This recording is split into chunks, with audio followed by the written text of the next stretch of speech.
cold and the ice was growing thick. Freezing rain turned to sleet as I finally decided to leave. The big one hadn't regenerated and lay cold and silent in millions of tiny pieces. I then scooped my duffel bag into my teeth and stormed through the wilderness in the direction of civilization. I couldn't fight these things all night. I would burn out all of my energy. I would already be weak and worn out when I retook my human form. Everything I cared about was either dead or mangled behind me. There was no point in indulging the fruitless bloodbath any longer. Those things were hard to kill and even seemed to multiply at some rate when torn in half. Screw that. The police or military or somebody other than myself could deal with that roadside freak show from hell.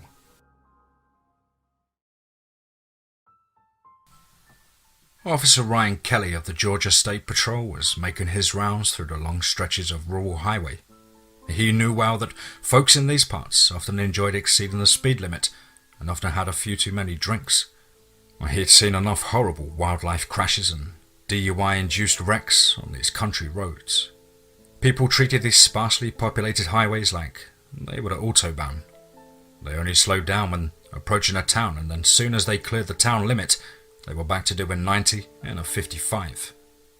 It was nearly midnight, and freezing rain had fallen in a steady hard drizzle for more than 6 hours, before gradually transitioning to sleet that now pelted his windshield like furious little cannonballs as he drove along somewhere between 40 and 50 miles an hour. He was driving alert and careful, knowing the dangers of the black ice and accumulated sleet over the partially ice-coated asphalt. He slowed for a frozen bridge as he noticed an odd sight ahead.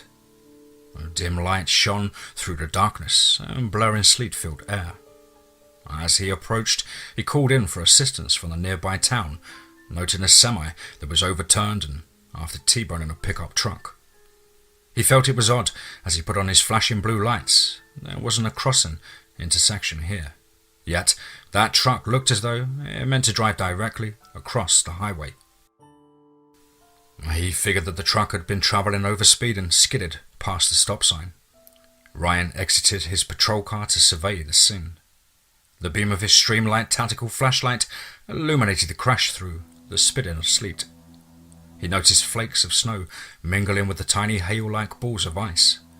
He first approached a big black Peterbilt laying on its side in the ditch. The driver's seatbelt was locked in the used position but opened, hanging askew. The open door indicated that the driver had climbed out. Ryan yelled for the driver, but there was no answer. He made his way to the blue Dodge Ram pickup, still sitting in the middle of the highway, and the passenger side mangled heavily. Ryan keyed his mic, reporting one deceased passenger and 2 missing drivers as the headlights accompanied by blue flashing police strobes topped the hill in the direction of the town. Ryan scratched his head, wondering where the drivers had gone.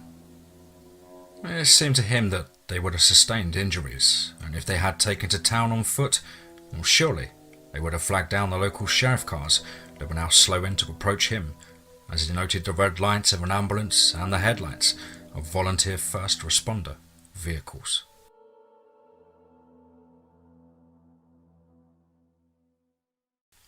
Peggy Hurst was a widowed wife of a timber mill foreman.